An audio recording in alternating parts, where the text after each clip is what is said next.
Simula ng Carl bilyonaryong masamang asawa binugbog ang siyang buwan buntis na asawa pagkatapos pumutok ang tubig. Ngunit pinagsisihan niya ito. Ang bilyonaryong masamang asawa ay binugbog ang siyang buwan buntis na asawa. Pagkatapos ay pumutok ang tubig. Ngunit pinagsisihan niya ito. Kelo, maligayang pagbabalik. Pakiusap, mag-subscribe at ipaalam sa amin kung saan ninyo pinapanood ang kwento sa comment section. Ang ulan ay tumama sa malawak na bintana ng salamin ng penthouse na parang maliliit na kamao. Ang kulog ay umugong sa malayo. Umupo si Emily sa gilid ng king-size bed. Ang kanyang mga kamay ay nakatiklop ng protektado sa kanyang namamagang tiyan. Ang lungsod sa ibaba ay isang dagat ng liwanag. Ngunit sa loob ang lahat ay naramdaman na madilim. Ang orasan ay nagsasabing ring isa, parilhifort. Uli, na si Charles. Sinubukan ni Emily na huwag umiyak. Pagod na siya sa pag-iyak. Bawat gabi, sinabi niya sa sarili na magiging malakas siya para sa kanyang sanggol. Bawat gabi, naramdaman na mas mahirap. Ang kanyang telepono ay umugong sa nightstand. Inabot niya ito, umaasa na makita ang isang mensahe mula sa kanyang nakababatang kapatid na si Grace. Sa halip, ito ay isa pang news alert tungkol kay Charles.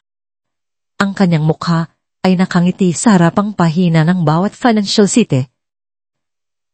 Bilyonaryo Charles Walker, pinalawak ang empire. Charles Walker, siya ay tinagbibigay ng pag-asa sa libo. Tinitigan ni Emily ang larawan. Nakita ng mundo ang isang mapagbigay, charming na lalaki. Siya lang ang nakakaalam ng katotohanan. Kay Charles. Bigla, narinig niya ang elevator ding. Mabilis na umupo si Emily. Umahampas ang puso. Ang mga yabag ay umalingaw-maw sa marmol na sahig. Hindi naglakad si Charles. Nagmarcha siya. Bawat hakbang ay napuno ng layunin at kapangyarihan. Itinulak niya ang pinto ng silid, tulugan ng hindi kumakatok.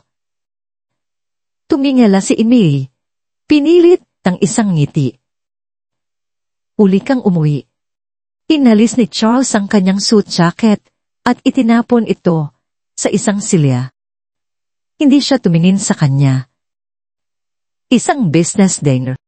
Naamoy ni Emily ang perfume, amoy ng babae, matamis at hindi pamilyar. Sinubukan niyang panatilihin ang kanyang boses na matatag. Hindi ka tumawag? Tiningnan niya siya ng masama, malamig ang mga mata. Hindi ko kailangang tumawag sa tuwing huli ako. Tumingin si Emily sa kanyang mga kamay. Ayaw niyang makipagtalo. Aalala lang ako. Iyon lang. Pinaluwag ni Charles ang kanyang tea. Masikip ang panga. Tumigil ka sa pag-aalala.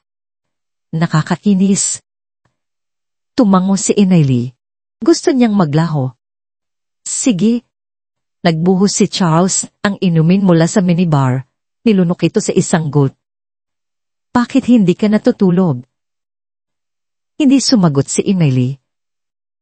Gusto niyang sabihin, hindi ako makatulog dahil natatakot ako, ngunit ang takot ang nagpatahimik sa kanya. Pinanood niya siyang naglalakad sa silid, hindi mapakali. Sa wakas, huminto siya sa harap niya. Ano ang hapunan? Ang boses ni Emily ay halos isang bulong. Iniwan ko ang iyong plato sa oven. Sumimangot siya. Alam mo na ayaw ko ng malamig na pagkain. Pasensya na, sabi ni Emily. Tumayo ng dahan. Ang sakit sa kanyang likod ay nagpasakit sa kanya. Umikot ang mga mata ni Charles. Sa totoo lang, ano ba ang ginagawa mo buong araw? Gaano kahirap panatilihin ang hapunan na mainit? Nilunok ni Emily. Malapit na akong manganak. Nagiging mas mahirap. Gumalaw. Pinutol niya siya. Ang pagbubuntis ay hindi dahilan para sa katamaran. Ang nanay ko ay nagtrabaho hanggang sa araw na nanganak siya. Walang sinabi si Emily. Naglakad siya sa kusina, inilagay ang kanyang pagkain sa microwave. Nagdasal siya na hindi niya mapansin. Sinundan niya siya, nakatayo ng masyadong malapit. Hindi ka dati kasing bagal nito. Umatras si Emily sa kanyang mga salita. Sinubukan niyang magpalit ng paksa. Tumawag si Grace na yon. Gusto niyang dumaan, dukas. Ang mukha ni Charles ay dumilin. Upang makialam siya sa ating negosyo. Sabihin mo sa kanya nang huwag siyang makialam. Tumalikod si Emily. Itinatago ang luha. Gusto lang niya tumulong. Sumandal siya, mababa at nagbabanta ang boses. Hindi natin kailangan ng tulong mula sa sinuman. Naiintindihan mo. Tumango si Emily ng mabilis. Pasensya na. Bepang microwave. Inilagay niya ang plato sa harap niya. Umupo si Charles at kumain ng tahimik. Pinanood siya ni Emily, naramdaman na maliit at invisible. Pagkatapos ng hapunan, umugong ang telepono ni Charles. Sumulyap siya sa screen, ang mukha ay lumiwanag sa isang maliit na pribadong ngiti. Nakilala ni Emily ang tingin. Ang ngiti na yon ay hindi para sa kanya. Naghintay siya hanggang sa umalis siya sa kusina, bago sumilip sa kanyang telepono. Ang screen ay maliwanag pa rin. Isang mensahe mula kay Victoria, Miss Sheep. Santa and tomorrow. Ang sikmura ni Emily ay pumilipit. Idiniin niya ang isang kamay sa kanyang tiyan. Sinusubukang huwag umiyak. Huwag na yon. Huwag sa harap niya. Pumalik siya sa silid, tulugan na tumupo sa gilid ng kama. Nanatili si Charles sa living room, nakikipag. Usap ng mahina sa kanyang telepono. Nakinig si Emily. Umahampas ang puso. Tumawa si Charles ng mahina. Isang tunog na hindi niya narinig sa loob ng maraming buwan. Pumulong siya. Hindi siya naghihinala. Huwag kang mag-alala. Magkikita tayo sa lalong madaling panahon. Naramdaman ni Emily ang kanyang buong katawan na lumamig. Narinig niya ang mga yabag. Lumabas si Charles sa pintuan, nakatingin sa kanya, nang may hinala. Ano ang tinititigan mo? Umiling si Emily. Wala. Lumiit ang kanyang mga mata. Espiya ka ba sa akin ngayon? Hindi, ako lang nagsimula siya, ngunit pinutol niya siya. Matulog ka. May trabaho pa akong gagawin. Isinara niya ang pinto habang umalis siya. Humiga si Emily, nakatingin sa kisanay. Ang luha ay dumaloy sa kanyang pisngi. Ang kanyang sanggol ay sumipa na parang sinusubukan siyang alimin. Hinimas niya ang kanyang tiyan at bumulong. Pasensya na. Nangangako ako na poprotektahan kita. Kinabukasan, nagising si Emily sa tunog ng kanyang telepono na umugong. Si Grace yun. Ayos ka ba? Mukha kang pagod, sabi ni Grace, aalala sa kanyang boses. Ayos lang ako, nagsinungaling si Emily. Pumuntong, hininga si Grace. Hindi umuwi si Charles hanggang hating gabi. Nakita ko ang mga larawan ng paparazzi. Sigurado akong ligtas ka. Ang katahimikan ni Emily ay sapat na sagot. Pakiusap. Iwanan mo siya. Sumama ka sa akin. Tutulungan kita. Hindi mo kailangang dumaan dito ng mag-isa. Nilulok ni Emily ng mahigpit. Hindi ko kaya. Hindi pa. Kailangan ko ng mas maraming patunay. Ang boses ni Grace ay naging mas matalas. Patunay. May mga pasa ka. Iyan ang lahat ng patunay na kailangan ng sinuman. Tiningnan ni Emily ang kumukupas na mga marka sa kanyang braso. Kailangan ko lang maging maingat. Pinapanood niya ang lahat, ang ginagawa ko. Ibinalik ni Grace ang kanyang boses. Pupunta ako ngayong hapon. Kung may sinabi siya, sabihin mo lang na kailangan mo ng tulong sa pag-aayos ng nursery. Sige, tumango si Emily, nakikipaglaban sa luha. Salamat. Pagkatapos ibaba ang telepono, ginugol ni Emily ang umaga sa paglilinis, gumagalaw ng dahan-dahan. Bawat sakit ay nagpaalala sa kanya kung gaano siya kalapit sa kanyang due date. Sinubukan niyang ilarawan ang isang hinaharap kung saan siya at ang kanyang sanggol ay malaya. Ang ideya ay naramdaman na parang isang malayo na panigi. Maagang umalis si Charles para magtrabaho. Halos hindi sumulyap sa kanya. Huwag mo akong ipahiya ngayon. Bulong niya, bago isara ang pinto. Ginugol ni Emily ang mga oras sa katahimikan. Siyampi sa bawat tunog. Nang dumating si Grace, niyakap siya ni Emily ng mahigpit. Hinila ni Grace pabalik. Aralan ng kanyang mukha. Hindi ka natulog ulit, di ba? Umiling si Emily. Hinaplos ni Grace ang luha mula sa pisngi ni Emily. Aalisin ka namin dito. Seryoso ako. Nanginginig ang boses ni Emily. Nanloloko siya sa akin. Nakita ko ang mga mensahe, Victoria. Tinatawag niya siyang babi. Ang mga mata ni Grace ay lumiit. Ang bastard na yan. Alam ko na. Kailangan mong umalis. Tumingin si Emily.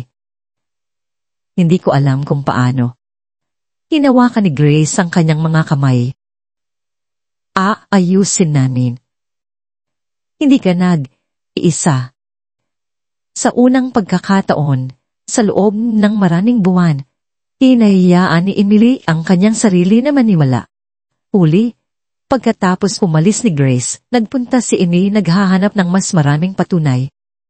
Pinuksan niya ang laptop ni Charles na nangangailangan ng password. Nanginginig ang kanyang mga kamay habang sinubukan niya ang kanilang anniversary. Nag-unlock ang screen, emails, messages, photos. Ang ebidensya ng affair ni Charles kay Victoria ay naroon. Kumuha si Emily ng mga larawan gamit ang kanyang telepono. Umahampas ang tuso. Igla. Umangpas ang harapang pinto. Ang boses ni Charles ay umalingaw-ngaw sa apartment. Emily, nasaan ka? Tumalon si Emily, isinara ang laptop at itinulak ang kanyang telepono sa ilalim ng unan. Sumugod si Charles, ang muka ay pumilipit sa galit. Ano ang ginagawa mo rito? Utal si Emily. Naglinis lang. Hinawakan niya ang kanyang braso. Pinisil ng husto.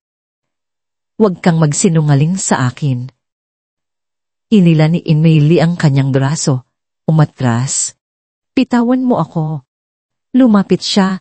Malamig ang boses. Sa tingin mo ba, matalino ka? Nang espiya sa paligid, sinusubukang dakpin ako. Ikaw ay pathetic. Umiling si Emily. Hindi ako. Hinawakan niya ang kanyang mga balikat. Niyayanig siya. Wala kang kabuluhan kung wala ako. Wala. Walang sinuman ang magmamalasakit kung maglaho ka. Napuno ang mga mata ni Emily ng luha. Pakiusap, tumigil ka. Sinasaktan mo ako. Itinulak niya siya sa kama. Wag mo nang hawakan ulit ang mga gamit ko. Naririnig mo ba ako? Umiga si Emily ng tahimik, masyadong takot upang gumalaw. Umalis si Charles, inihampas ang pindo sa likuran niya. Idiniin niya ang isang kamay sa kanyang tiyan. Bumubulong. Ayos lang. Hindi ko hahayaan na saktan kanya. Nangangako ako. Nang gabing iyon, hindi siya makatulog. Tinitigan niya ang kisame. Naglalaban ng isip. Mayroon na siyang patunay. Pakatama si Grace. Pakaoras na para tumakas. Ngunit ang pagtakbo ay hindi madali. Si Charles ay makapangyarihan. May mga mata siya sa lahat ng dako. Ang sanggol ay sumipa muli banayad, ngunit mapilit. Pinunasan ni Emily ang kanyang luha. Makakahanap ako ng paraan. Bulong niya. Para sa iyo. Sa labas, kumislap ang kidlat. Umubong ang kulob sa mga bintana. Sa loob, kumapit si Emily sa pag-asa sandali pa. Kung hindi ka panad, subscribe. Gusto ko na sumali ka sa aming komunidad sa pamamagitan ng pagpindot sa subscribe button. Sa pamamagitan ng aming mga kuwento, nagtatayo kami ng pag-asa at nagbibigay ng kinabukasan sa mga bata at kababaihan na naabuso sa buong mundo. Gayon din, ipaalam sa amin sa mga komento kung saan mo kami pinapanood at kung paano tumama sa iyo ang kwentong ito. Kinabukasan, nagising si Emily sa isang mapurol ng sakit sa kanyang katawan.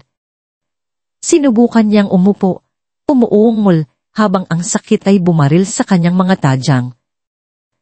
Idiniin niya ang kanyang kamay sa kanyang tabi at sinubukan na huminga ng tahimik. Natutulog pa rin si Charles, nakahandusay sa kanyang tabi ng kama, nakatalikod ng mukha. Ang mga pasa sa kanyang braso ay dumilin magdamag. Inila niya ang kanyang silid pababa. Sinusubukang itago ang mga ito kahit sa kanyang sarili. Narinig niya ang kanyang telepono na umugong. Isang mensahe mula kay Grace ang lumiwanag sa screen. Tawagan mo ako kung kailangan mo ako. Pupunta ako kaagad. Seryoso ako. Gusto ni Emily na sumagot. Gusto niyang tumawag para sa tulong, ngunit alam niyang magagalit si Charles kung mahuli siya. Lumula siya mula sa kama ng tahimik at naglakad sa banyo. Kinandado niya ang pinto at tumingin sa salamin. Ang kanyang mukha ay maputla, ang mga mata ay rimmed red. Sumipa ang sanggol. Ipinikit ni Emily ang kanyang mga mata. Bumubulong. Sandali lang.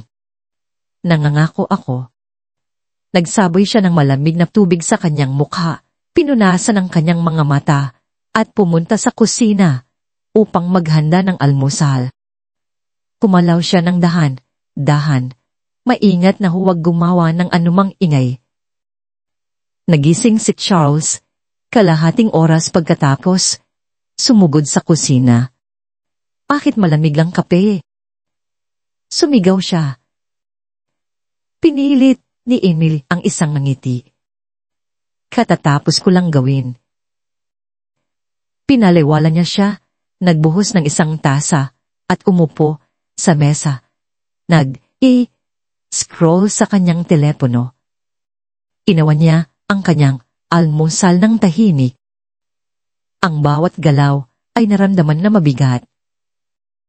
Halos hindi sumulyap si Charles sa kanya. Kinausap mo ba ang kapatid mo kahapon? Nad at tubili si Emily. Tumaan siya sandali. Gusto lang niya akong check ang sanggol. Inilagay ni Charles ang kanyang tasa ng husto. Payaw kung pumupunta siya rito. Pinupuno niya ang iyong ulo ng kalokohan. Ang boses ni Emily ay maliit. Nagmamalasakit siya sa akin. Pinigyan niya siya ng isang tingin. Huwag kang magsimula. Inabalaan kita. Tumalikod siya. Nilunok ang luha. Pasensya na. Ngumiti siya. Paladi ka na. Inihanda ni Emily ang kanyang itlog at toast. Pinanood niya habang scroll siya sa mga mensahe. Tumatawa ng mahina sa isang bagay sa kanyang telepono. Hindi niya mapigilan ang sarili. Si Victoria ba yan? Tumingyala si Charles ang dahan. Dahan, lumiit ang mga mata. Excuse me. Nanginginig ang mga kamay ni Emily. Nakita ko ang mensahe niya kahapon. Sa telepono mo, sa loob ng mahabang panahon, walang sinabi si Charles. Ang hangin sa kusina ay tila nagyelo. Inilagay niya ang kanyang telepono at tumayo. Nang, espiya ka ba sa akin ulit? Umiling si Emily. Hindi, ako lang ang telepono mo ay nasa mesa. Nakita ko lang ang pangalan niya. Pinutol niya siya, tumataas ang boses. Sa tingin mo, maaari mo akong akusahan? Sa sarili kong bahay? Umatlas si Emily. Hindi ako aakusa. Gusto ko lang ang totoo. Ang mukha ni Charles ay pumilipit sa galit. Lumapit siya, nakatayo sa ibabaw niya. Gusto mo ang totoo? Oo. Nakikita ko si Victoria. Siya ay mas bata, mas maganda, at hindi niya ako nagbuong araw. Ang mga salita ay tumama kay Emily na parang sampal. Umatras siya sa counter. Ang isang kamay ay nasa kanyang tiyan. Hindi humindo si Charles. Dati, masaya ka. Ngayon, isa ka lang burden. Pinibigay ko ang lahat at ang lahat ng nakukuha ko ay reklamo at luha. Napuno ang mga mata ni Emily ng luha. Pasensya na. Hindi ko kailanman ginusto na maging burden. Sumigaw siya. Kung gayon, tumigil ka sa pagkilos na tulad nito. Itinulak niya siya. Kinuha ang kanyang briefcase. At huwag kang makialam sa aking negosyo. Kung hahawakan mo ulit ang telepono ko, pagsisisihan mo, umalis siya. Inihampas ang pinto ng husto na niyayanig ang mga dingding. Tumayo si Emily na nagyelo. Nanginginig mula ulo hanggang paa. Tumula siya sa sahig. Umihikbi ng tahimik. Ang kanyang telepono ay umugong muli. Sa pagkakataong ito, kinuha niya ito. Ang pangalan ni Grace ay kumislap sa screen. Sinagot ni Emily, ang kanyang boses ay halos isang bulong. Ayos ka ba? Tanong ni Grace, takot sa kanyang boses. Hindi na napigilan ni Emily. Umamin siya. Please, nanloloko siya. Kinamumuhian niya ako. Ako ay isang burden. Ang boses ni Grace ay mabangis. Hindi ka burden. Siya ay isang monster. Kailangan mong umalis. Bago may mas masahol pa ang mangyari. Idini-ini-inili ang kanyang noo sa kanyang mga tuhod. Gusto ko, ngunit natatakot ako. Lumambot ang tono ni Grace. Hindi ka naid, iisa. Tutulungan kita. Maaari kang pumunta sa akin ngayon. Pupunta tayo sa pulisya kung kailangan. Umiling si Emily. Hindi pa. Kailangan ko ng mas maraming oras. Kailangan kong mag-isip. Pumuntong, hining niya si Grace. Ngunit ipangako mo sa akin na tatawalan mo ako kung lumala ang mga bagay. Nangangako ako. Pagkatapos si Baba ang telepono, umupo si Emily sa sahig ng kusina ng matagal. Pinunasan niya ang kanyang luha at tumayo. Pinatatag ang sarili. Kailangan niyang maging malakas para sa kanyang sanggol. Ang mga oras ay lumipas sa isang blur. Naglinis si Emily, naglaba, at sinuri ang kanyang hospital bag. Extra things kung sakaling kailangan niyang umalis ng nagmamadali. Huling hapon, bumalik si Charles. Nagbago ang hangin sa sandaling pumasok siya. Ang sikmura ni Emily ay sumikit. Inihagis niya ang kanyang jacket sa couch at tiningnan siya ng masama. Ano ang hapunan? Nagluluto ako ng pasta, sagot ni Emily ng tahimik. Umupo siya sa mesa, scroll sa kanyang telepono. Ang katahimikan ay makapal. Sinubukan ni Emily na maging casual. Gusto mo bang pag-usapan ang nangyari kaninang umaga? Hindi siya tumingin. Hindi. Tapos na akong makipag-usap. Tinitigan ni Emily ang salsa na kumukulo sa stove. Pinipilit ang sarili na huwag umiyak. Ang hapunan ay lumipas ng tahimik. Habang nilinis ni Emily ang mga plato, biglang nagsalita si Charles. Huwag mong isipin na hindi ko alam kung ano ang ginagawa mo. Ikaw at ang kapatid mo. Bumaling si Emily, umahampas ang puso. Hindi kami gumagawa ng anuman. Aalala lang siya. Inihampas ni Charles ang kanyang kamao sa mesa. Gusto niyang sirain ang pamilya na ito. Gusto kanyang umalis sa akin at kunin ang lahat. Umiling si Emily. Hindi iyan. Totoo. Tumayo siya, sumulong patungo sa kanya. Kung magtataksil ka sa akin, pagsisisihan mo. Nangangako ako sa'yo. Umatlas si Emily, nakataas ang mga kamay. Pakiusap. Charles. Hindi ako ang kaaway mo. Hinawakan niya ang kanyang braso. Pinisil ng husto na nag-gasp siya. Kung gayon, kumilos ka na tulad niyan. Igla, naramdaman ni Emily ang isang matalas na sakit sa kanyang tabi. Sumigaw siya, umawak sa kanyang tiyan. Lumuwag ang pagkakahawak ni Charles. Ano ang mali ngayon? Sinubukan niyang huminga. May luha sa kanyang mga mata. Sakit lang. Sumisipa ang sanggol. Pinitawan niya siya nang may paghamak. Palaging may nangyayari. Sumandal si Emily sa counter, nanginginig. Ipinikit niya ang kanyang mga mata at huminga ng dahan hanggang sa kumubas ang sakit. Ang natitirang bahagi ng gabi ay lumipas ng tahimik. Nagtrabaho si Charles sa kanyang study. Sarado ang pinto. Maagang natulog si Emily, niyakap ang kanyang unan, nakikinig sa bawat tunog. Pagkalipas ng ilang oras, nagising siya sa isang kalabog. Narinig niya ang boses ni Charles galit at surred. Sumugod siya sa silid, tulugan, umaamoy ng alak. Sumigaw siya, sa tingin mo ba mas mahusay ka kaysa sa akin? Sa tingin mo maaari kang umalis? Umiling si Emily, umahampas ang puso. Hindi. Ako lumapit siya, hinawakan ng kanyang braso, niyayanig siya.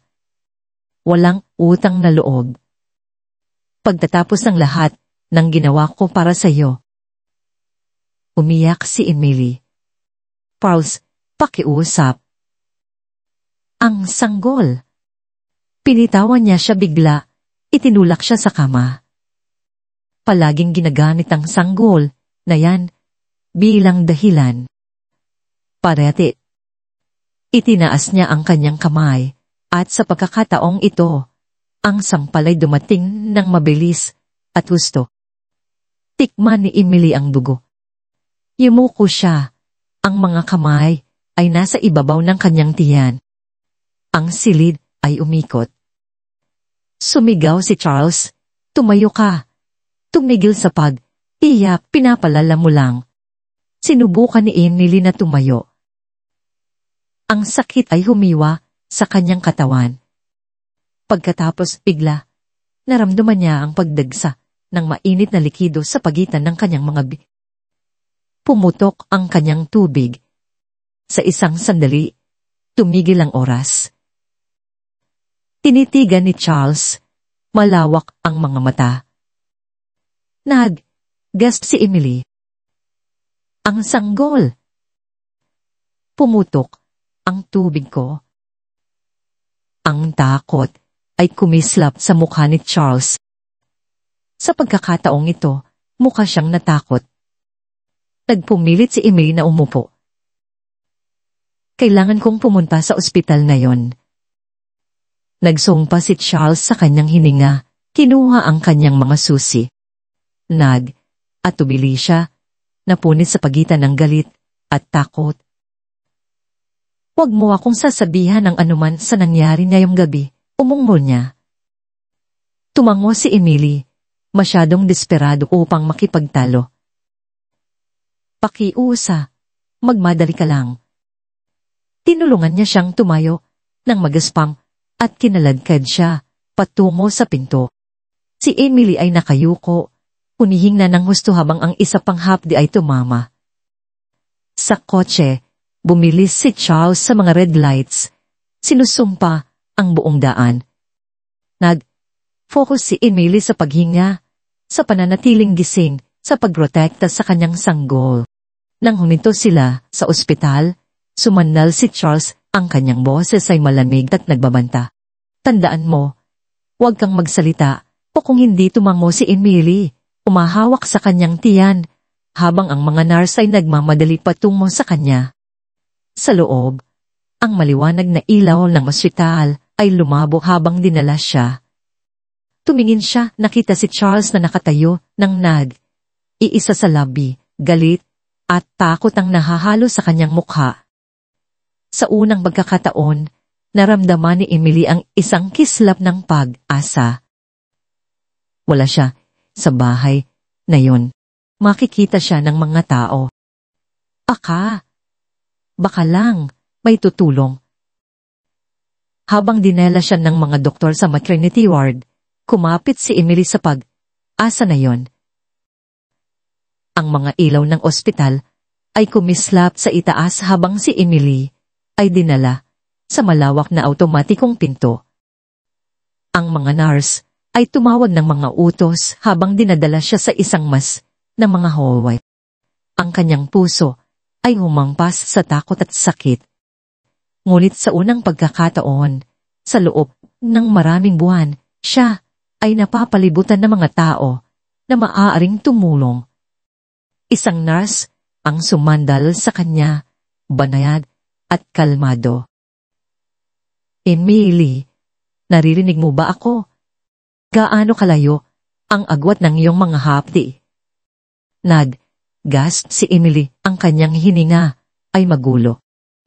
5 minuto. Ayos, baby, ligtas ka rito. Aalagaan ka namin, sabi ng nurse. Habang ang mga pinto ng delivery room ay nagsara, nahuli ni Emily ang isang huling sulyap kay Charles sa lobby. Naglalakad siya, namumula ang mukha, sumisigaw sa kanyang telepono. Kahit dito, hindi siya ligtas. Hindi pa, sa loob, Tinulungan ng mga nurse si Emily na magpalit ng gown.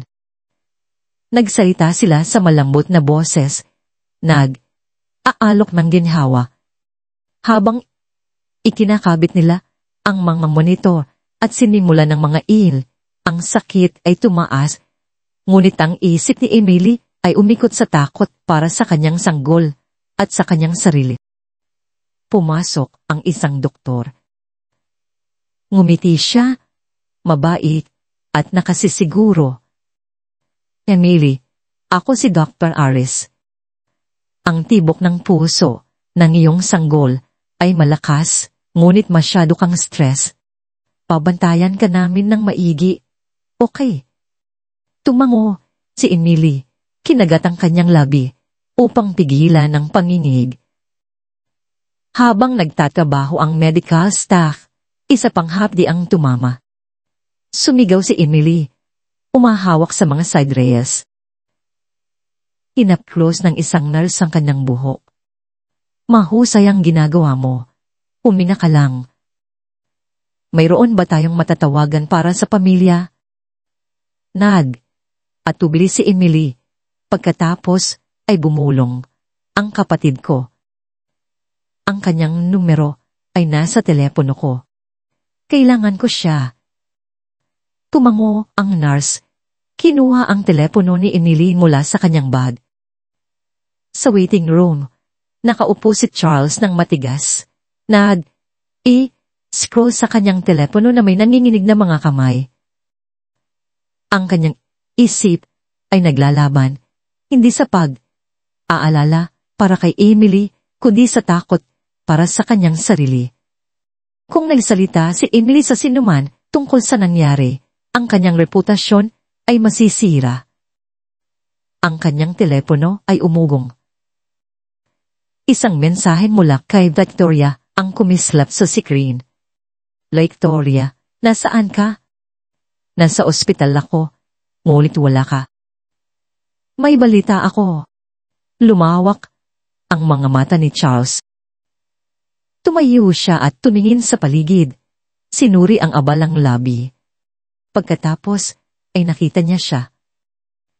Si Victoria, matangkad at blonde.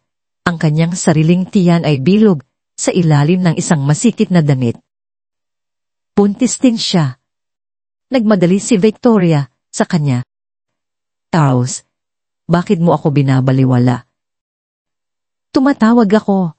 Sa loob ng maraming oras. Sumimang si Charles. Hindi ito magandang oras. Nanganganak si Emily. Sumimangot si Victoria. Ako din. Pumutok ang tubig ko. 1 oras na ang nakalipas. Nakatitig si Charles, natigilan. Sinubukan niyang itago ang kanyang takot. Hindi mo sinabi sa akin na malapit ka na. Inikot ni Victoria ang kanyang mga braso. Hindi mo sinasagot ang mga tawag ko sa loob ng maraming araw. Nagsisimula akong magtaka kung iniiwasan mo ako. Sumulyap si Charles sa paligid. Ibinaba ang kanyang boses. Wag na yon. Hindi tayo pwedeng mag-usap dito. Lumapit si Victoria. Matalas ang mga mata. Nangako ka sa akin na magiging iba ang lahat kapag dumating ang sanggol. Sinabi mo na iiwanan mo siya. Bago pa sumagot si Charles, isang bagong boses ang humiwa sa tensyon. Charles, pumaling siya. Tumayo siglis ilang hakbang ang layo, maputla ang mukha, ngunit determinado. Tiningnan siya ni Charles. Anong ginagawa mo rito? Pinaliwala siya ni Grace, nakatuon kay Victoria. Ikaw ba si Victoria? Tumango si Victoria, nalilito. Kilala ba kita? Pumaling si Grace kay Charles, ang mga mata ay puno ng galit. Hindi ka paniwala. Ilang babae pa ang sisirain mo. Lumawak ang mga mata ni Victoria. Ano ang sinasabi niya? Hinawakan ni Charles ang braso ni Grace. Hinila siya. Huwag kang makialam, Grace. Wala kang ideya kung ano ang nangyayari. Hinila ni Grace ang kanyang braso. Alam kong inaabuso mo ang kapatid ko. Alam kong nanloloko ka at ngayon malapit ka ng ma-expose. Umatras si Victoria. Umiling. Inaabuso siya. Charles. Totoo ba yan? Sumigaw si Charles. Huwag kang makialam. Kayong dalawa. Kinuha ni Grace ang kanyang telepono at pinindot ang record. Mayroon akong lahat.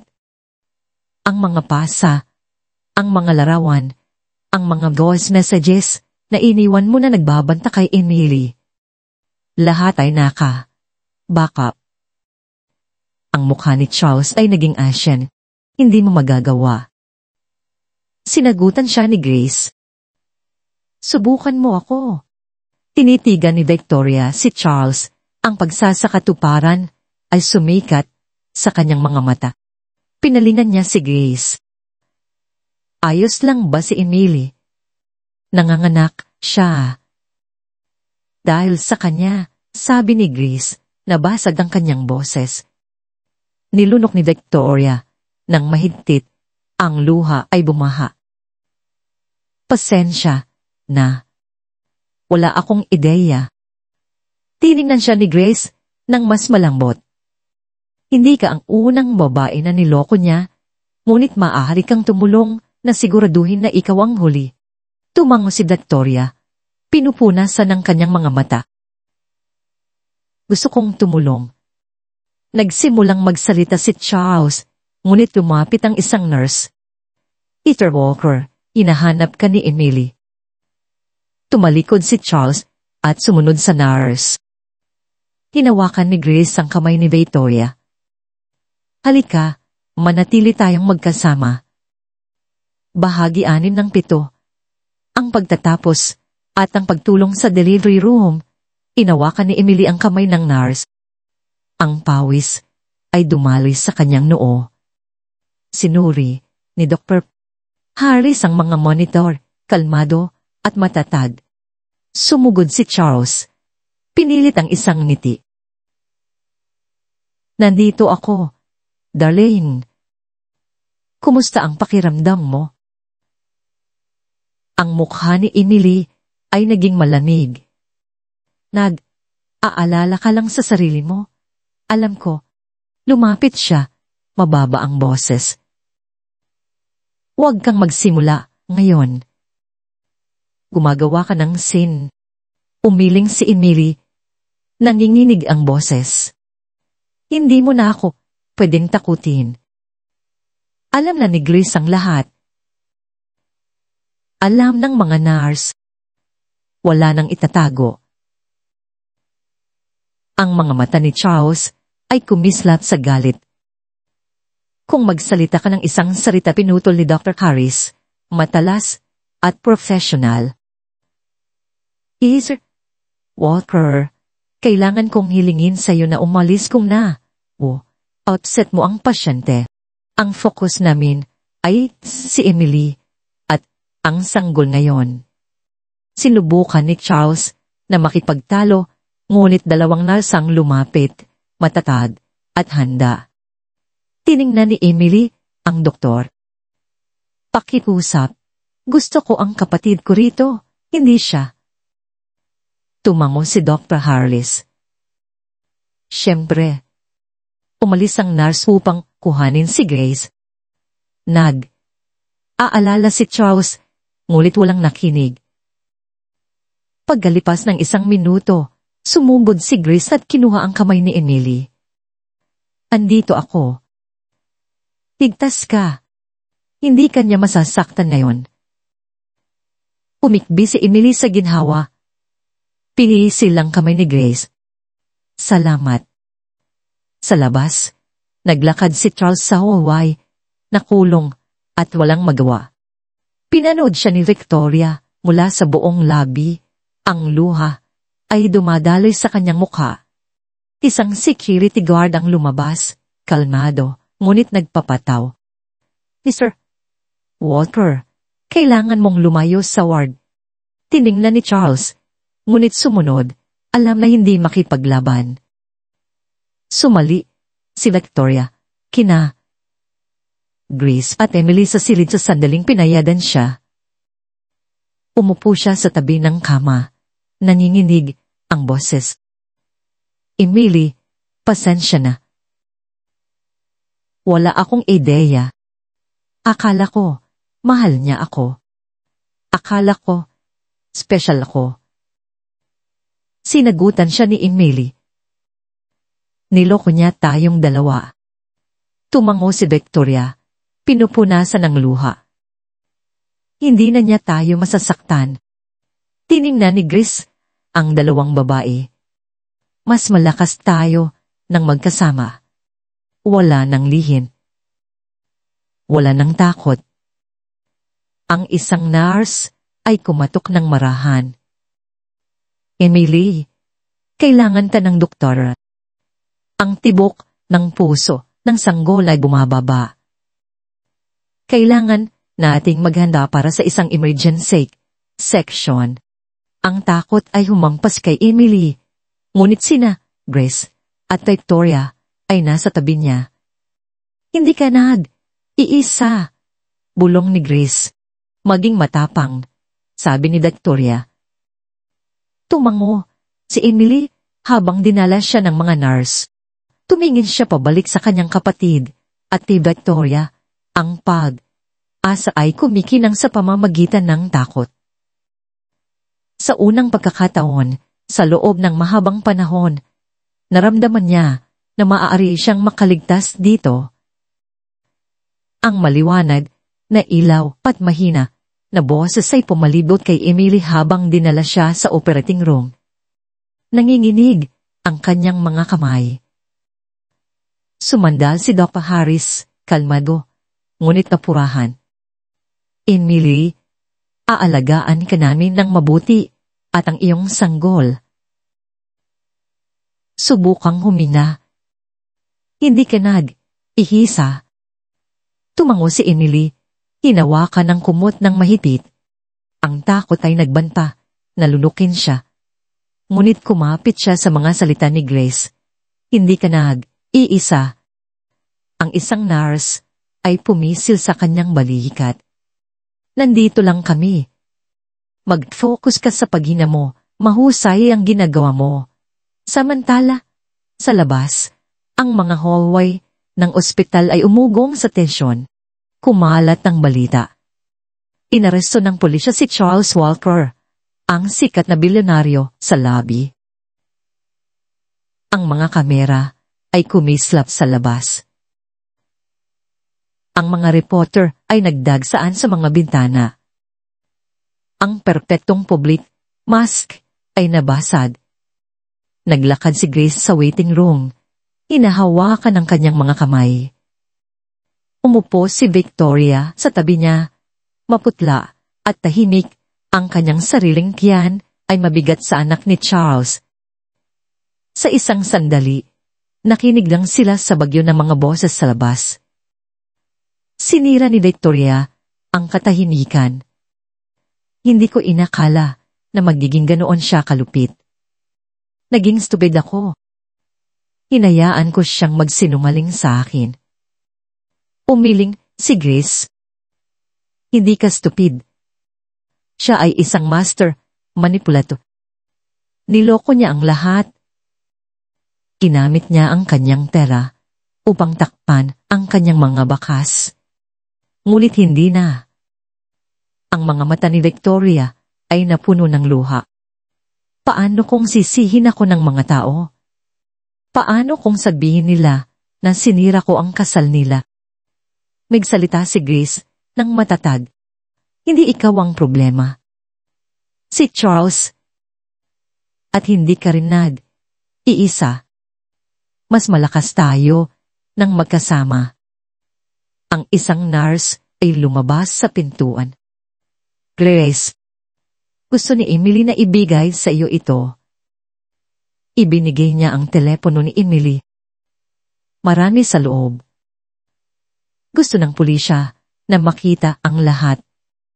Tumango si Grace. Inawakan ng telepono. Sumandal si Victoria. Paano kung sinubukan ni Charles na saktan tayo?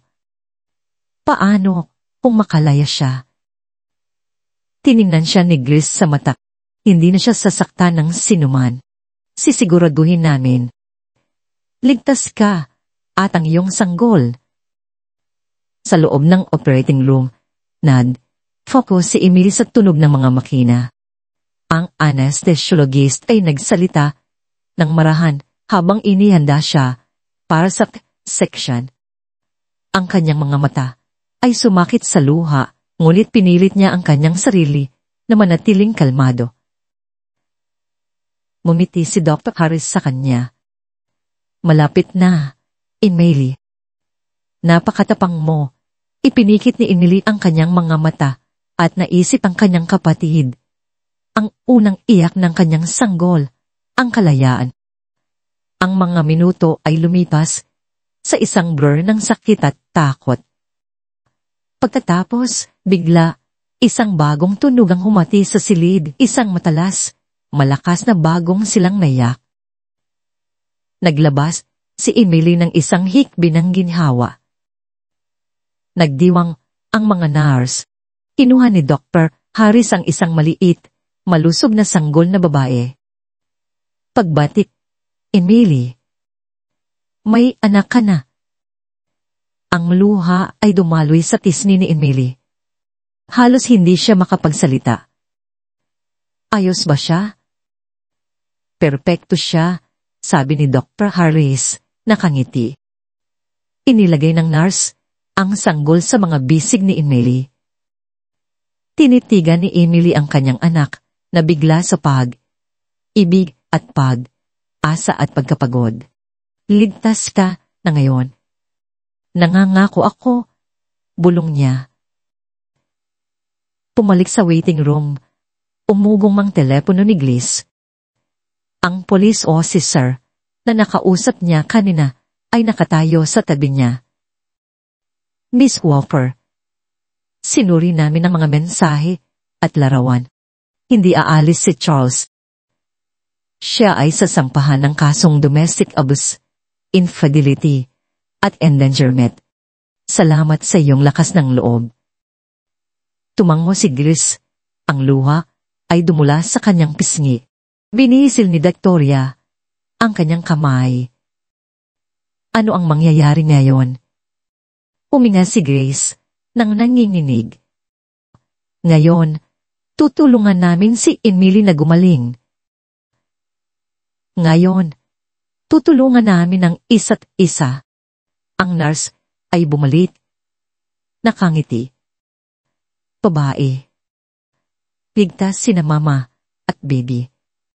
Nagmadali sina Grace at Victoria sa hall at pumasok sa recovery room. Nakahiga si Emily sa kama, maputla, ngunit nakangiti ang kanyang sanggol ay nakabarod sa kanyang mga bisig. Sumugod si Grace sa tabi niya. Inawa mo, ligtas ka. Tumingala si Emily. Ang kanyang mga mata ay kumikinang sa luha. Ginawa namin. Hindi ako makakaligtas kung wala ka. Nakatayo si Victoria sa tabi ng kama, ang kanyang kamay ay nasa kanyang tiyan. Pasensya na, Emily. Wala akong ideya kung anong klaseng tao siya. Tumango si Emily. Wala. Sa amin. Ngulit alam na namin at malaya tayo. Tiningnan nilang lahat ang maliit na sanggol. Sa isang sandali, ang mundo sa labas, ang media, ang skandal, ang pagtataksil ay nawala. Ang lahat ng mahalaga ay ang bagong simula na ito. Hinawakan ni Grace ang kamay ni Emily. Hindi ka nababalik sa kanya. Umiling si Emily. Hindi. Sumulong si Victoria. Kapag dumating ang baby ko, alalakihin ko siya ng isa. Ayaw ko ng pangalan ni Charles sa anuman. Nawalan niya tayong lahat. Tiningnan ni Emily ang dalawang babae. Inakala niya na kaya niya kaming kontrolin. Akala niya ang pera niya ang nagpapahawak sa kanya. Ngumiti si Grace, mabangis at mapagmataas. Ngunit nagkamali siya. Sa unang pagkakataon, naramdaman ni Emily ang isang bagay na hindi niya naramdaman sa loob ng maraming taon, kapangyarihan. Sa hall, tinapos ng pulisya ang pagkuha ng pahayag ni Charles. Sinubukan niyang bluff at banta, ngunit walang nakinig. Ang kanyang abogado ay dumating na maputla at pinagpapawisan, umiling. Charles, sagot ng abogado ng malamig. May mga saksi, larawan, audio recordings. Tapos ka na. Alam na ng mundo ang totoo. Tumagsak si Charles sa kanyang silya, natalo. Nahuli na mga kanera. Sa labas ang bawat sandali ng kanyang public downfall. Pumalik sa recovery room, tinulungan ni Grace at Victoria si Emily na umayos kasama ang kanyang sanggol. Ngumiti ang nurse habang sinuri niya ang mga monitor. Mayroon kang isang malakas na maliit na fighter diyan. Tumango si Emily. Ang kanyang mga mata ay hindi umalis sa kanyang anak. Hindi siya matatakot. Hindi siya masasaktan, tulad ng nangyari sa akin. Nangangako ako. Pinisil ni Grace ang kanyang balikat. Mayroon siya sa amin. Lahat tayo. Tumango sila, Victoria. Poprotektahan namin ang isa't isa. Sa unang pagkakataon, ang tatlong babae ay naramdaman na malaya. Sila ay mga survivor, hindi lamang ni Charles, kundi ng lahat ng sinubukan niyang sirain. Ngumiti si Emily sa kanyang bagong silang, isang luha ang dumulas sa kanyang pisngi, hindi ng sakit, kundi ng pag-asa.